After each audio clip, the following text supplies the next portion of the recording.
A little housekeeping up here. You know how we are. We always have to rearrange everything. We can never let well enough alone. I'm Martha, and I'm an alcoholic. Hi, everybody.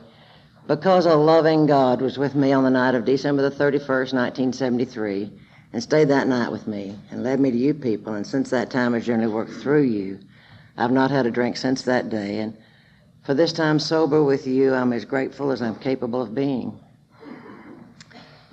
That's my Texas obligation out of the way. We always give our sobriety date up front so that no matter what we get saying up here, you'll know we've got one.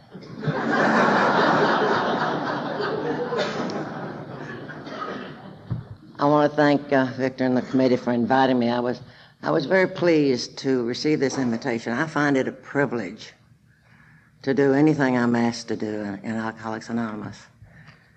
And Donna has stayed in close touch with me for these last few months, and when I actually saw her today at the airport, I felt like I was greeting an old friend because she's called me so often and we've gotten to know each other over the phone, and it made it real comfortable coming here today, feeling as though I already knew Donna.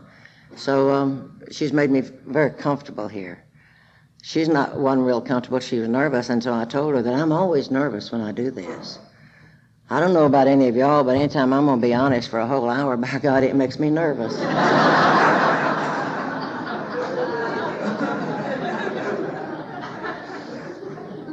Of all the things I'm asked to do in Alcoholics Anonymous, and I've been asked to do everything I can think of, this is really my least favorite.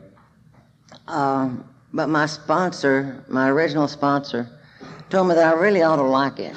Though she did not let me at a podium till I was over 3 years sober, she said, "Honey, we carry the message, not the disease."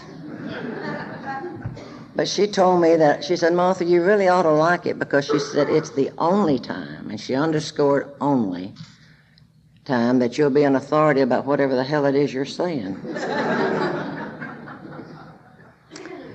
Well, I start my story the same way each time I'm at the podium because it's what I am, it's who I am. I am my father's daughter. I look like him, and I act like him, and I talk like him, and sometimes I swear like him. I tried to drink like him, but for God's grace, I would have died just like him. And everything that I was when I came to you people just a little over 23 years ago was as a direct result of pattern in my life after this man.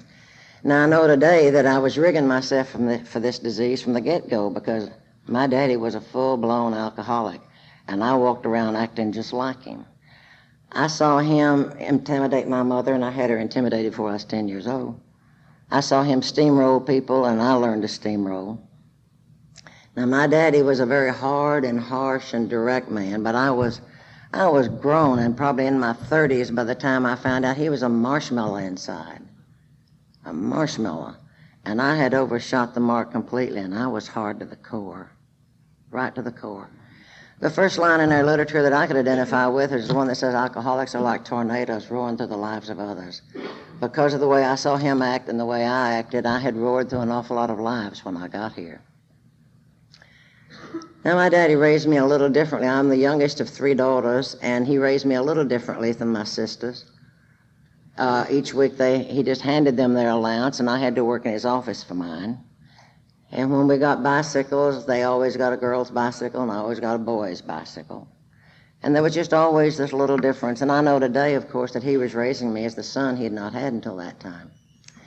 Now, of all the expectations I put on myself of trying to please my father, I want to assure you, I put them on myself. He did not put them on me. My behavior for the next 20 or 30 years was a direct result of my own insecurities. And after I finally did a 4th step in the fellowship, I realized that this obsession I had to get his attention, to get his love, to get his approval was fear of his rejection. And there was absolutely no basis in fact for that fear. But that's what it all amounted to.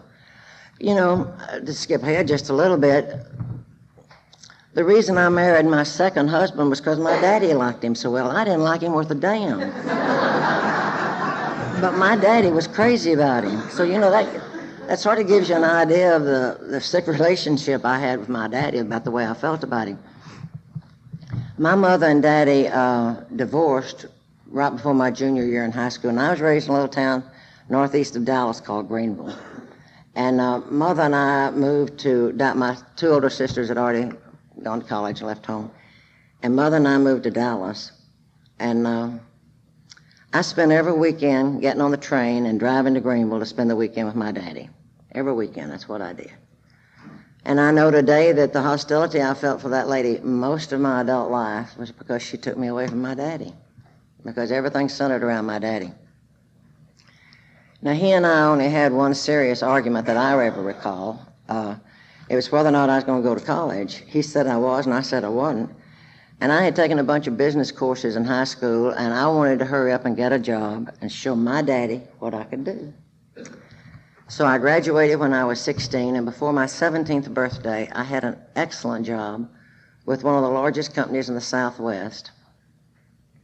And that was to be the story of my working career right up until the time I retired 7 years ago, was I always had an excellent job, and I always made tons of money. And that never was important to me. What was important was I could tell Daddy about the job I had and tell Daddy how much money I was making. I ended up ultimately in a totally male-oriented field, and it was really important to this alcoholic to stand toe-to-toe with those men at the firing line and beat them at their own game, and I beat a lot of them. But what was important was I could tell Daddy about it. My whole life was just, I had no idea this was happening at the time. It's only in retrospect that I see that everything I did it for his approval and for his attention. So I've told you a little bit about the personality of the Martha that got here, just self-will run riot. I was also, I had bright red hair, and redheads have a temper, and I'd show mine to anybody that wanted to see it. I showed it to a lot of people that were not interested in seeing it. And sometimes when I say that about my hair, I sort of lose some of the ladies in the audience that are not particularly interested in what I'm saying anyway.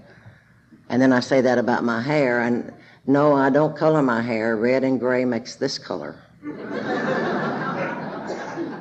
And just think about it, if I was going to color it, would I have picked beige?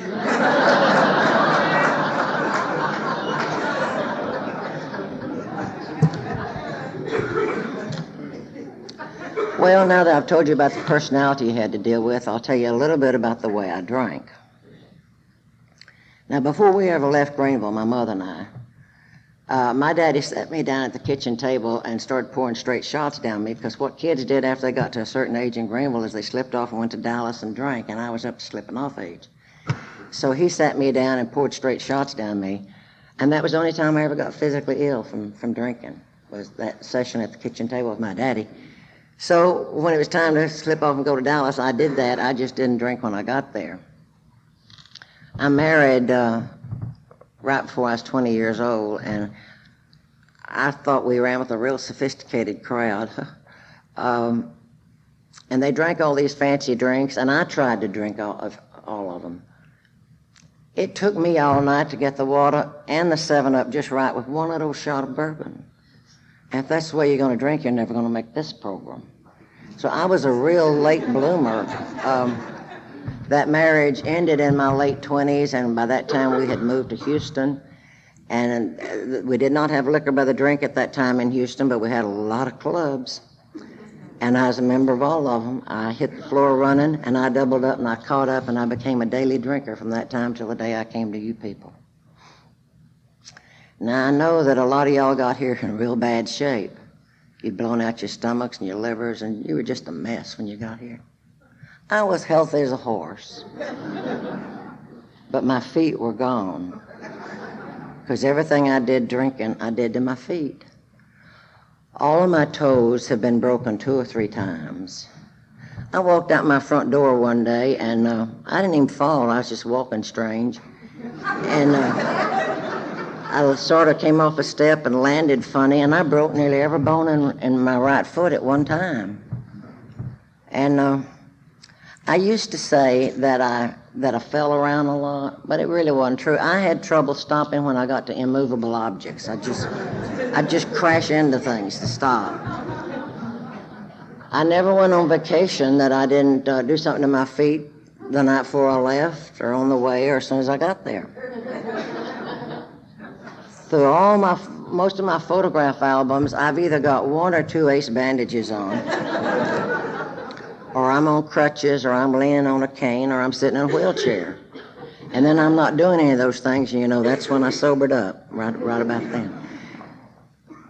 About a little over a year before I came to you people, I went to Hawaii, and there was a real long, unexpected layover in Los Angeles. So they gave us free booze into Honolulu.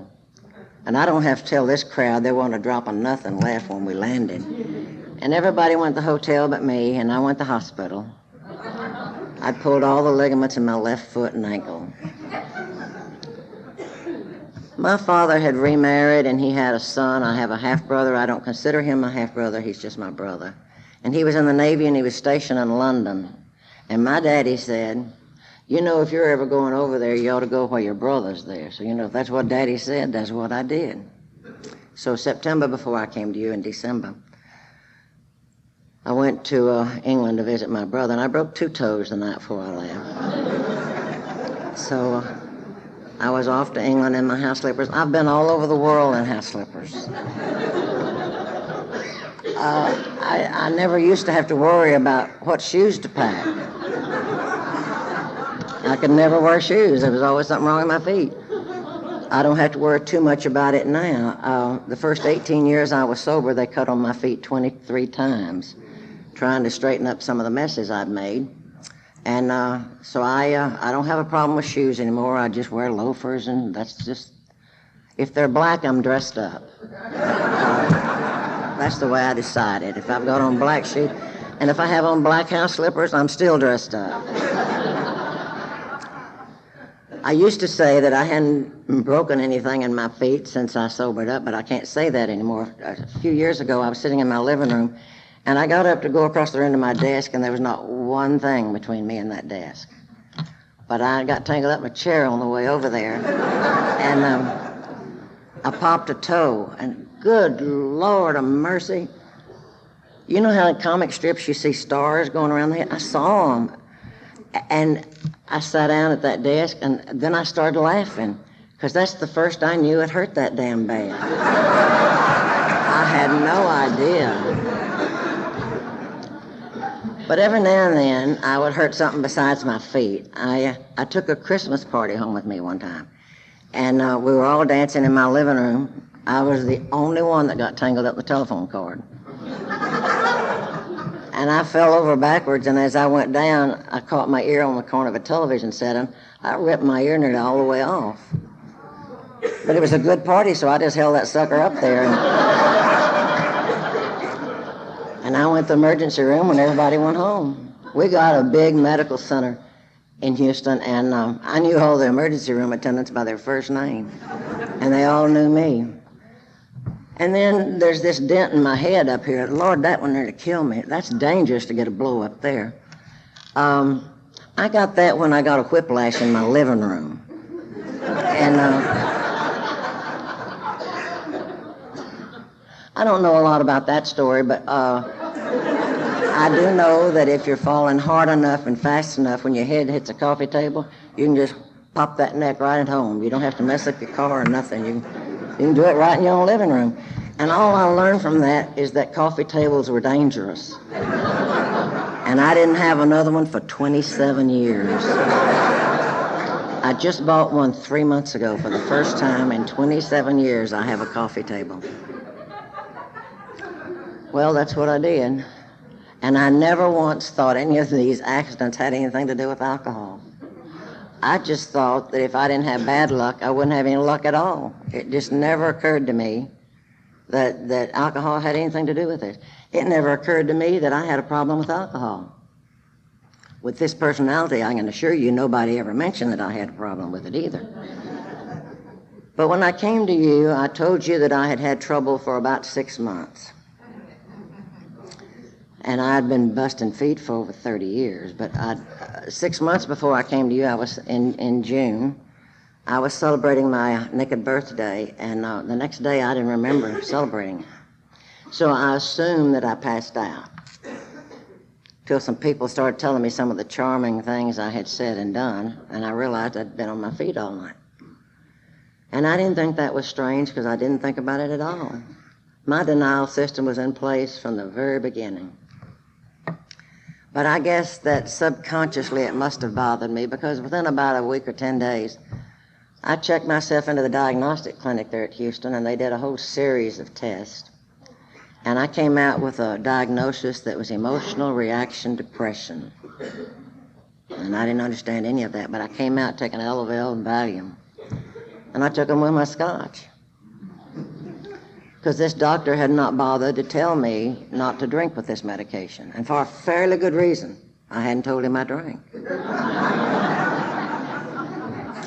So I know that I'm not only sober by God's grace, I am alive by God's grace, because that same combination has killed an awful lot of us, an awful lot. I had not been sober too long when I went to a state convention in San Antonio, and there was a lady there, and she was from the state, I believe. Her name was Marge, and she talked about doctors and alcoholics, and she said, you know, when alcoholics are sick, they really ought to go to veterinarians because they're accustomed to guessing what's wrong with their patients. And I don't know about y'all, but I made a lot of them guess what was wrong with me, but I never gave them the first clue. I never did that. I told you that I went to see my brother in September before I came to you, and I stayed there in London with him every day, and I would go sightseeing every day while he was at the office. I'm a good tourist no matter what shape my feet are in. And I just go off in my house slippers. And I stayed there in London for about 10 days, and I was drinking on a daily basis, but I didn't get any difficulties there. And he took me to the airport when it was time for me to go home, and he went on to the office. And then I did what we just have to do from time to time. I got to thinking. And I thought, well, as long as I've come this far. So instead of going home, I went to Amsterdam. And I spent a few days there, and I thought, well, might as well see what's going on in Paris. And he thought I'd gone home, and my family thought I was with him, and there I was, just doing what I needed to do. I got to Paris on Friday night, and I think before I even went upstairs to my room, I booked 3 tours for the next day and a couple for Sunday. I was leaving on Monday morning, and I just got busy doing the tourist thing. And the morning tour that I took on Saturday, it was a city tour, and when they let us off the bus right at this sidewalk cafe. And Elavil made me real thirsty, and they don't have water fountains over there that I ever found. And I didn't speak French, so I had somebody write down ice water for me at the hotel on a little piece of paper. So I went into the sidewalk cafe and ordered a little glass of wine, a little ice water. And then I thought, well, I'll just walk Paris in my house slippers. And I started up the Champs-Élysées, and I had to stop at a lot of sidewalk cafes and have a little glass of wine, a little glass of water. And I didn't get too terribly far till my feet just gave out. Let me tell you, it's hard doing all this walking in house slippers. It's hard. It really tears up the back of your legs. And ladies know that. The ladies understand that. So I went back to the hotel, and I mixed a drink and started writing some postcards home because I was going to beat them home, but I thought, I need to let somebody know what I was doing. And the next time I saw me, it was Sunday morning, and I didn't remember Saturday afternoon, and Saturday night in Paris.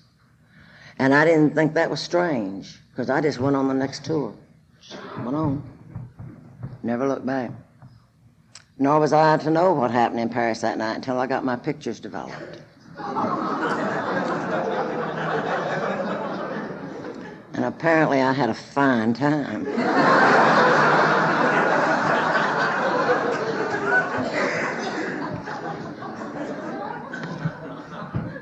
Oh, well. I'd only been back from that trip about a month or 6 weeks, something like that, when my daddy died. And my mother and father had remarried by this time. That's a whole other talk. And Daddy died, and I went to Greenville to handle things as he had taught me to do. And y'all all know what I did. I went up there to run the show like I taught myself to do. And I don't like remembering those few days I spent in Greenville. And I like telling you about them even less. The night before my daddy's funeral, the family was sitting there, and the minister from the little Baptist church was there in her home. And he finally said to me, if you wouldn't mind, if you'd put your drink down, I'd like to pray with the family. In all my arrogance, I said, you do what you got to do, and I'll do what I got to do. And I just kept drinking. And I really don't like remembering that. Well, my logic was that if Daddy had died and he and Mother were back together, then that told me I had just inherited my mother. Now, I don't know why I figured that, but that's what I decided. And I went on, after spending a few days there, I went on back down to Houston. And then here came Thanksgiving, and I hadn't been home at Thanksgiving in 20 years or so, but what the hell, I had to go that year, because if Daddy had been there, he'd have been with Mother, so that meant I had to be with Mother. And I got up that Thanksgiving morning to drive to Greenville, and I didn't feel good when I got up. And I did what I did lots of mornings when I didn't feel good. I went in the kitchen, checked that scotch bottle, and there was never very much gone out of it. I'd been sober a while before I found out I rarely had more than one drink at home, and I was going straight into blackouts on one drink and running all over Houston. And I didn't know that. But anyway, I spent 4 days in Greenville making Mother miserable, and then I went back to Houston. And when I got to my office on Monday morning, I checked the answering service, and there was a whole list of people for me to call. And I didn't know any of these folks. And I started returning these calls, and lo and behold, they were all people I'd met when I was out Wednesday night, and I didn't know I'd been in place. And I didn't think that was strange either, because I just didn't think about it. I just went on. And just a week or two after that, I got up one Saturday morning and went down to get in my car to go grocery shopping, and my car wasn't there. And I looked all over the apartment complex for it, and finally I called the police and reported it stolen. It may have been. Some evidence did turn up after I sobered up that it was entirely possible that I had loaned it to somebody or left it somewhere or just gave the damn thing away. I didn't know what happened to that car. I just didn't know. But at that same convention in San Antonio, I heard Paul M. say something that I think you can identify with. I sure could. He said he's seen the love of a mother and a son reuniting, or a father and a daughter, or a husband and a wife, but he's never seen anything as touching as an alcoholic who's just found his car.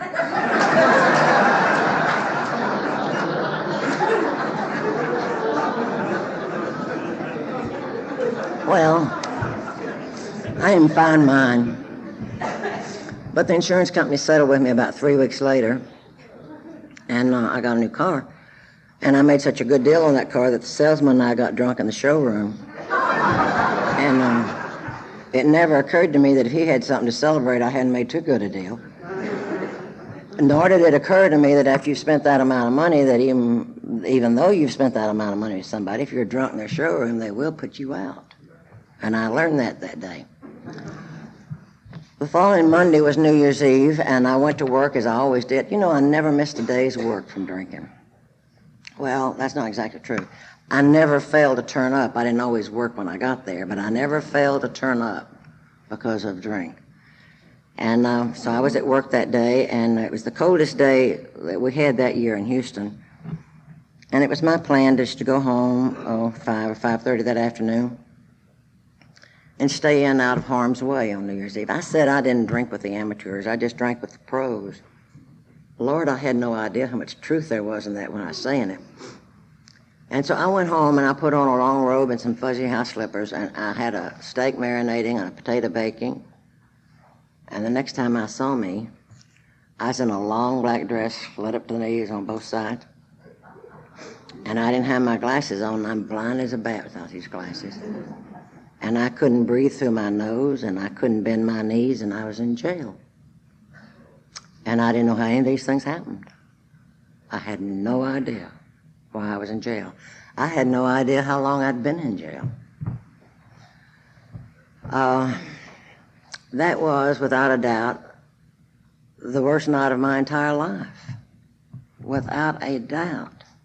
Now, I know there's a lot of you sitting here thinking, is she going to tell us that one night in jail did it? Well, let me remind you of one thing. This ain't your story.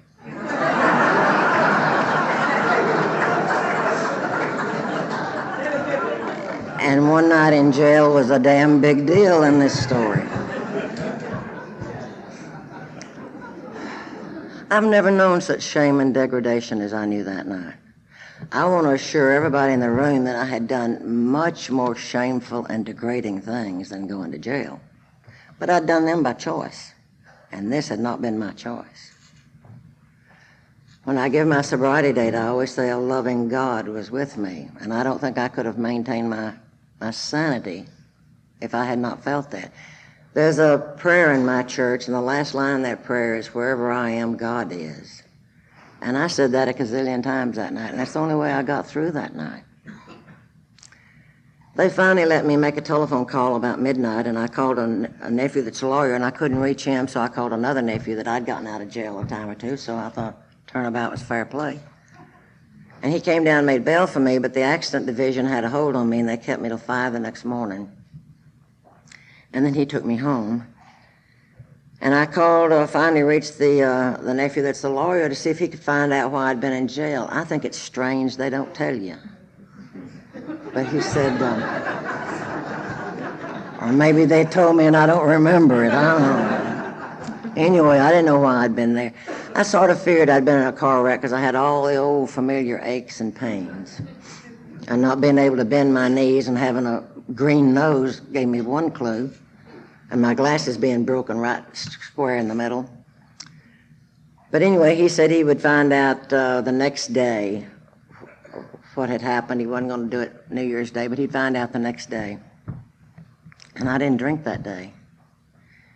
And I really don't want to sound like Pollyanna, but I've never had a bad day in sobriety. Oh, Jesus, I've had a lot of them I didn't like, and more than that didn't go the way I wanted them to.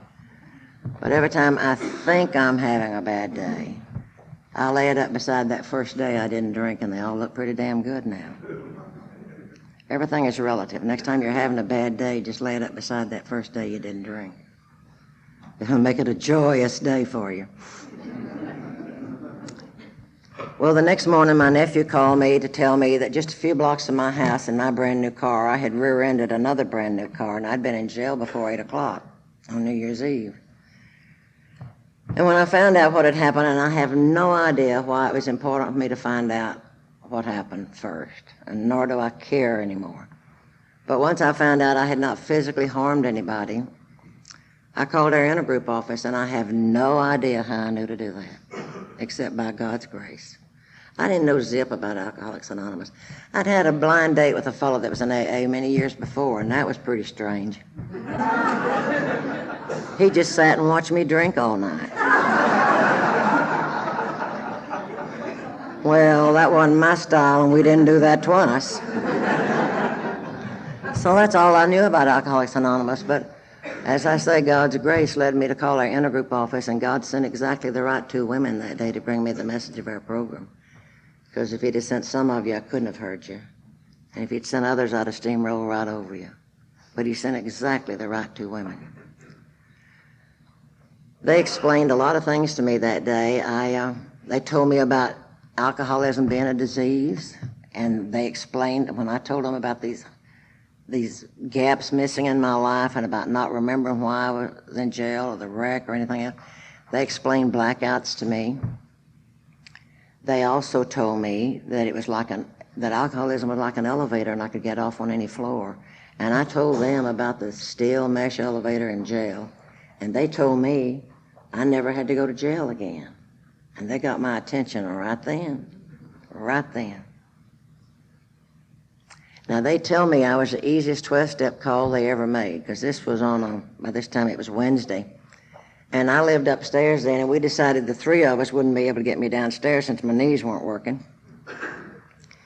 And so they were going to come back on Friday night and take me to a step meeting that they went to. So I called them every couple of hours for 2 days, reminding them not to forget me on Friday night, because I didn't want to drink and go to jail again. And by Friday afternoon, I stepped it up to about every 30 minutes, because I did not want them to forget to come and get me. Now, I misunderstood everything I heard when I got here, and I'm very, very grateful that I did, because if I'd understood any of it, I'd have gotten drunk. But I thought that this fellowship was a lot like a leper colony, that once you got in here, you couldn't leave, and to stay, you couldn't drink. So no matter how badly I wanted to drink, I couldn't, because I was in AA. And you know, when you're that sick and that stupid, when you get here, it just simplifies the hell out of your program, because you just can't drink. And I thought when these ladies told me that I was going to 90 meetings in 90 days, I didn't know I could say, get real. I went. They told me where to turn up, and I'd turn up. No matter what they told me to do, I did. Well, now I wouldn't have you think I did it with any style or grace. But all they had to do was just work jail into the conversation somewhere. And I was off and going wherever it was they just got through telling me to go. I do know that I got sober an easier, softer way. And if you're new and relatively new and you're looking for an easier, softer way, just follow directions. Let somebody else do your thinking for you and just follow directions. It sure worked for me. I didn't know I could make any decisions. They never told me I could. They told me they'd think for me. They told me my best judgment had gotten me here. And they'd just think for me. And I thought I had to let them. I didn't understand I had any choices. They never said anything was suggested. They never used suggested in my presence, ever. They just told me what to do, and I just did it. Now, since I had 2 days there at home, they had left me some literature, and I read it, and it was all pamphlets and things, and I can't tell you how grateful I was when I saw our 12 steps, just 12 positive things to do. Not a don't in the bunch. I don't know about anybody else in this room, but to this alcoholic, don't do it or die. And here were 12 things to do without a don't in the bunch.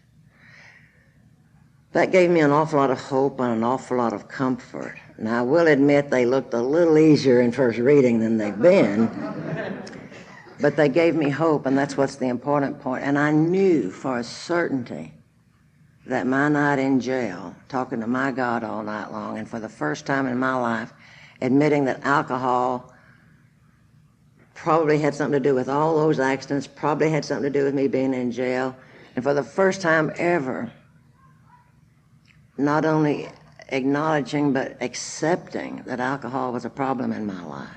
I knew I had taken our first step my night in jail. If you're home in a long robe one minute and the next minute you're in a long black dress in jail, you don't have any trouble dealing with unmanageability. I mean, I understood that from the get-go. And then when I saw our second step, you know, when I'd be in meetings early on and y'all would talk about the hats and horns behavior of drug behavior, you really aggravated me, because that's not, well, everything you did aggravated me, but that's not what it talks to me about. I think back and remembering about daring to drink in Paris when nobody knew where I was, and I didn't speak the language, and I was having all these gaps in my life, and daring to drink again. And I knew that I needed to be restored to sanity. I paid very little attention to our third step when I got here, because I'd been in all these accidents, and God had saved my life in all these accidents, so what's the big deal? You know, I mean, that I knew a loving God when I got here, and I just didn't pay that much attention to it. I had to get to the 11th step before I learned about the third step. I had to be in conscious contact with the God of my understanding before I could turn anything over to him. And that took me a while.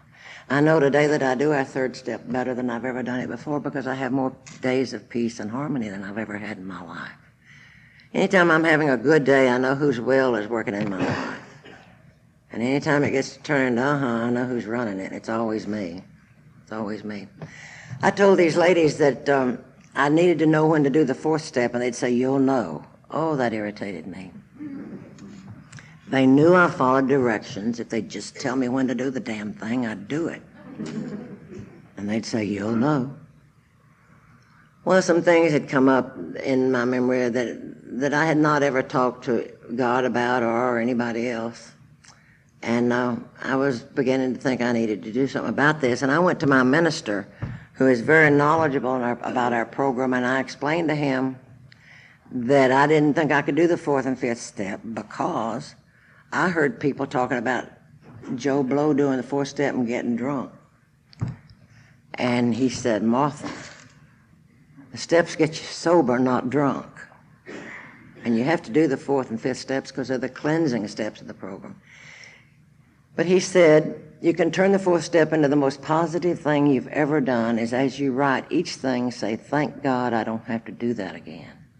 Thank God I don't have to think that again. Thank God I don't have to say that again. Thank God I don't have to feel that again.'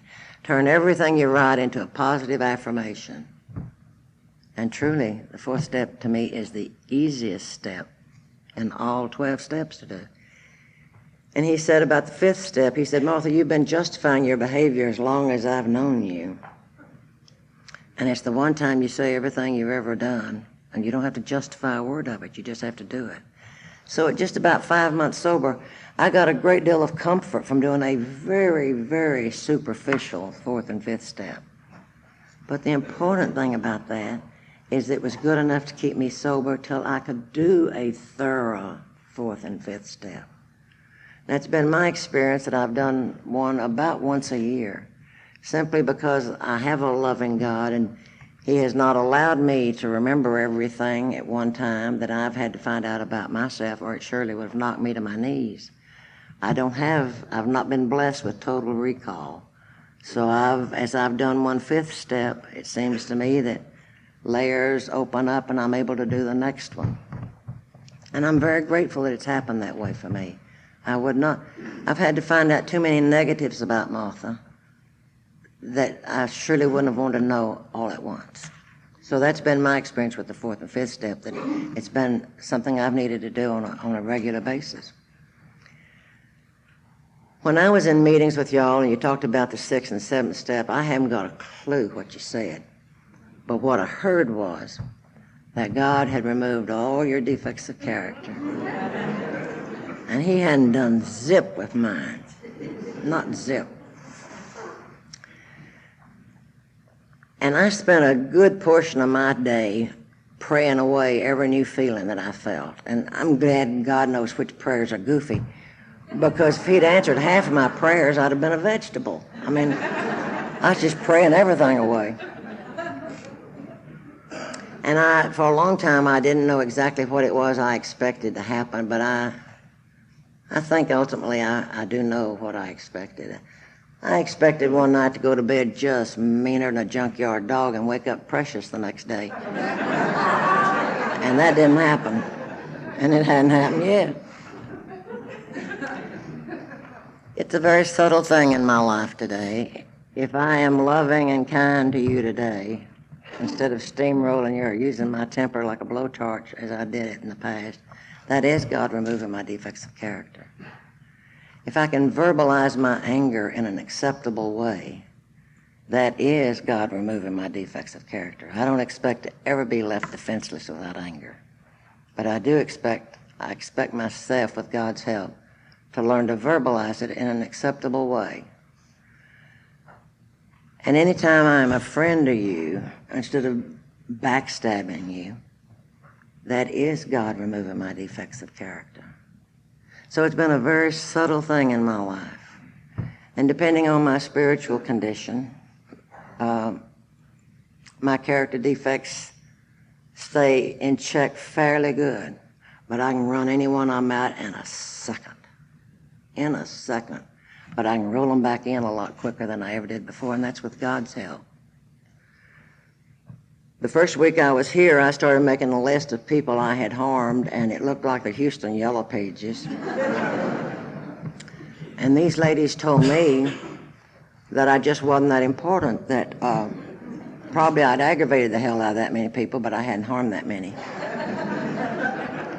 And that I could get it down to a reasonable list. And so my list really was just family and business associates, because steamrollers don't get here with any friends.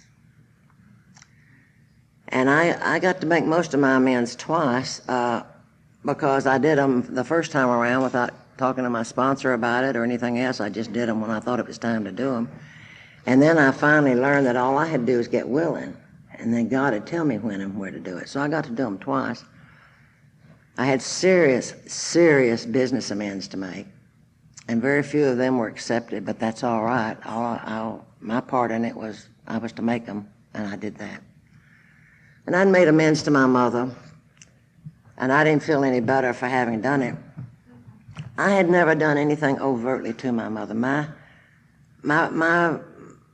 The thing I had harmed my mother doing was withholding things from her, withholding my love, withholding my attention, withholding anything about me. I just stayed at arm's length from her. So I had never done anything openly to my mother, but I had done some harmful and hurtful things to her just because I wouldn't let her near me. I wouldn't let her be close to me. I decided about the 1st of May one year, I thought I decided it, I know now it was God's grace, but I decided that I would go home and spend Mother's Day with her. And I hadn't done that in over 20 years. And so I drove to Greenville, and I really cleared away the wreckage of the past and felt very good about the weekend, very good about it. And I'm so very grateful that God got me willing just in time, because as you know, Mother's Day is the second Sunday in May. And that following September, she had a massive stroke that left her a vegetable for the next 3.5 years. And I faced that with no guilt, because God got me willing just in time. Now, during that 3.5 years, I had learned some of the hardest lessons I've had to learn in sobriety. I didn't know zip about living a day at a time. I knew how to get through tough stuff one day at a time. I had no idea how to live a day at a time. And there's a lot of difference. Or just getting through a bad day one day at a time, or living gloriously a day at a time. I had everybody around me crazy, because every time they'd ask me to do something, well, if mother, this, if mother, everything had a if mother on it somewhere. And I spent a lot of that 3.5 years mad at God, and that's a precarious position at best. And I couldn't understand exactly why she was in this state. The last 9 months of her life, she was in a coma and didn't open her eyes. And we'd had to amputate a leg, and I'd just signed the papers to amputate an arm. And I just didn't understand why this was all happening to her. I mean, she'd led such a vanilla life. She hadn't made a ripple anywhere. And I finally learned something about acceptance. That I didn't have to understand why she was going through that. All I had to do was accept it. That God's will was working there, and all I had to do was accept it. And that's a hard way to have to learn it. I don't know what, if anything, either of my sisters learned during that time. The one that lived the closest to her at that time geographically had some days of sobriety she wouldn't have had any other way, because she was going in the nursing home or the hospital, wherever Mother happened to be on any given day, checking on Mother. So she had some days of sobriety that way that she wouldn't have had it otherwise. And my other sister, I don't know. But I know it gave this daughter time to learn to love her mother. And some wonderful, warm, loving memories came back to me during that time of things in my childhood with my mother.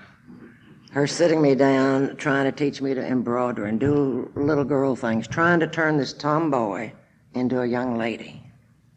And all those wonderful memories came back during that time. I have a very clear before and after picture of Martha. I have a picture of me drunk, stomping around in Greenville at my daddy's funeral, being arrogant. And 10 years later, at my mother's funeral, sober and with a measure of dignity. And you gave me that. You gave me that.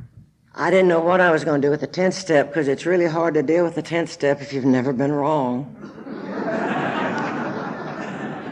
And a fellow at my home group I could really identify with, he said, I've spent my whole life with the attitude of I'd rather be right than happy. And I realized that's how I'd spent my whole life, that I'd rather be right than happy. So these ladies told me that I could start off by being sorry for a few things. So I went around saying I was sorry for everything. And I wasn't sorry for nothing. But I went around telling everybody I was. And after I got the hang of that, they said, that's not what the step says anyway. It says promptly admit it when you're wrong. And there again, it's an easier, softer way. When I tell somebody I'm sorry, I feel duty-bound to tell them why I did whatever it was I did. If I say I'm wrong, that's all I have to say. I wish I didn't have to say it so often, but my wrongs are not as horrendous as they were 23 years ago or even 2 years ago. The 10th step is the only step I am positive I do on a daily basis because, particularly in the very beginning, it was very important for me to look back over my day and figure out some things I'd done wrong and some things I'd done right. And it was seeing the things I had done right that kept me trudging. Because every day there'd be one or two things at the end of the day that I'd really done right that day. And it'd been a long time since I could say at the end of the day I'd done anything right. So I am sure that I do a 10th step every day, and I don't try to cover something that comes up from the distant past in a 10th step. I cover the 10th step in the last 24 hours. And if it happened before that, it goes in the 4th step. I didn't think I'd have any trouble with our 11th step because, as I told you, I got here knowing a loving God. I went to church like a wild woman before I came into this program. I mean, every time the doors were open, I was there. Drunk or sober, I was at church. And I told my minister after I sobered up, and I got involved in so many things in AA that take place on Sunday. I said, I'm never in church anymore. I don't understand it. I was always here, and now that I'm sober, I'm never here. And he said the most amazing thing. He said, did it ever occur to you that God knows where you are? And it never had occurred to me that I was out there doing God's business in Alcoholics Anonymous. That never had occurred to me. I reached a point where I was having some various and sundry problems and praying for guidance and direction, and sometimes I'd get the answer by reading something, or sometimes hearing a speaker at the podium, or my sponsor, or hearing one of you sharing a meeting, and nothing was changing. And this went on for some time. And I finally discussed it with my sponsor. I never did discuss anything with her right away.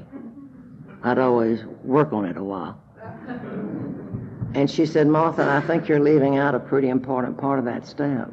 She said, you might try asking for the power to carry it out. She said, you can pray till you turn blue until you get off your butt and take action. Ain't nothing going to change. So I'm very careful today on a daily basis when I ask, thy will be done in my life today, I ask for the power to carry it out. I was anxious to get to our 12th step because I heard y'all say you got to give it away to keep it, and God knows I wanted to keep it because I didn't want to go to jail again. And I did all the things that we have newcomers do, you know, washing ashtrays and making coffee and setting up the meeting. And I have to tell you, none of that made me feel very spiritual. And then I went on some 12-step calls with ladies that had more sobriety than I. And I learned pretty early that probably was not going to be the way I was going to be able to carry the message. Because the only message we have is our experience. And my experience was, I didn't want to drink when I got here because I didn't want to go to jail. And when I'd carry that message to women and they kept drinking, I wanted to knock the hell out of them. I just carried them the message. Well, about this same time, my group got to acting real bad. And I thought, I don't have to put up with this. We got over 2,000 meetings in Houston. I don't have to put up with a group that's acting bad. And there was a man with a lot of sobriety in that group, and he said, Martha, there's a line in the surrender prayer you might want to look at. The courage to change the things you can. See, my home group was started by one man, and he ran the group, and he asked somebody to chair every week and somebody to lead, and and somebody to make the coffee, and we didn't celebrate birthdays at that group. We went to another group that he owned, and we celebrated birthdays at that group. Well, I had a whole year's sobriety, and I knew this wasn't right. And a little information is a dangerous thing. I had a co-hellraiser, and we called a group conscience meeting. And I can't tell you how glad I am God came, because we didn't have a clue what a group conscience meeting was. But miracles happened that night, and that group conscience took the meeting away from that founder. And we decided to operate it under the traditions and to have a birthday celebration and have it open on birthday night. We say it's a family disease, let's let the family celebrate sobriety. And we decided to elect officers, and we decided somebody had a service manual. And back then, the suggested split after you made your expenses was 60-30-10. We just did that. We didn't know we could argue about it the next 20 years. We just did what the book suggested. And my co-hellraiser and I learned a very valuable lesson that night. We learned that when you go in raising hell, get ready to work. Because he was elected that group's first secretary, and I was elected their first general service representative. And that's my miracle. That indeed is my miracle. That changed the course of my entire life. At that time, in the southeast Texas area, our assembly met the second Sunday of each month at 2 o'clock, and I was still following directions. So I turned up the second Sunday of each month at assembly. And I started meeting people that our lives wouldn't have touched any other way, except they were serving their group the second Sunday of each month, 2 o'clock. Some of the dearest friends I have today are people that I have met in the service structure. And I don't know, I find that there's a little different quality of sobriety there, at least to my eyes there is, and it's been a blessing in my life. I stayed involved in service after I did my 2-year stint as a GSR. I served my area 2 years as a secretary, and then 2 years as chairman of the assembly, and then I had 2 of the most rewarding and remarkable years of my entire life, when it was my privilege to represent my area as their delegate to the General Service Conference. Now, I'll digress just a little bit and say that as I attended these meetings on a monthly basis, there was a group of ladies that asked me each and every month if I would like to get fingerprinted and go into the women's state prison, and I said, hell no. I was very clear about that. But they just kept asking me, so it finally occurred to me that if I'm really going to allow God's will to work in my life, that maybe I ought to try doing this. So I got fingerprinted again and got clearance to go into the women's state prison at Huntsville, Texas. And I was so nervous the day that I went there the first time. I was just scared to death, and I wasn't afraid of the ladies in white. I was afraid they were going to hear about my one night in jail and laugh me out of the hall. And of course they didn't. They told me that jail time is a lot harder than hard time. And they loved me. And the first lady that I was able to share one-on-one with at a cigarette break told me my story with just one difference. She'd been in a blackout and driving her car and didn't know where she was going either. And then the difference in our stories was the man she hit died and the lady I hit lived. So the first time I went into the women's prison, I found out exactly who was doing my time for me. She had a name and she had a face. I went to that prison 2 Sundays a month, and that required leaving home at 8:30 in the morning, getting home at 6:30 at night. I did that 2 Sundays a month for 8 years. And it was one of the greatest blessings of my life. You can learn gratitude at a level that nothing else will teach you. When those steel gates slam in back of you and you get to go home, you know a lot about gratitude. When you realize that when they write a 4th step that could be found and used against them, it makes writing yours so much easier. When you can make your amends as God directs you to do, and that they can only do theirs by mail and occasionally by visitation, it makes making yours so much easier. I don't know that my input to service or to the prison work amounted to a hill of beans. But let me tell you, it made a difference in my life. The first woman that paroled out of there to Houston that I worked with had been very active in our program up there, and she'd been there 3 years that time. And when she came out, we went to a meeting every day, and we either had lunch together or we had dinner. And sometimes we even made 2 meetings a day. And she died drunk just 3.5 weeks after she got out. And it nearly killed me. It damn near killed me. And God was with me that night, too, because I went to a meeting I'd never been to before, and haven't been to since. And that night they were playing Father Martin's film, Guidelines. And in that film he says, no alcoholic dies drunk in vain. They buy sobriety for somebody.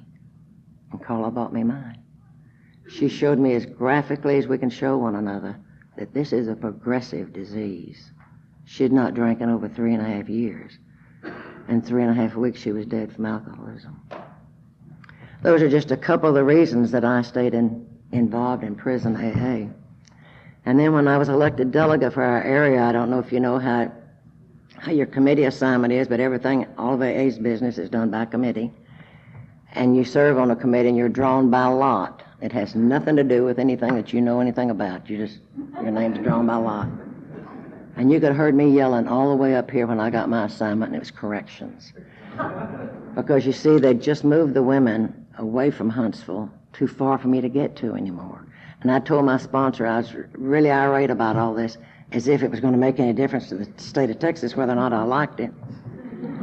And she said, did it ever occur to you that if they move the ladies that maybe God has something else for you to do?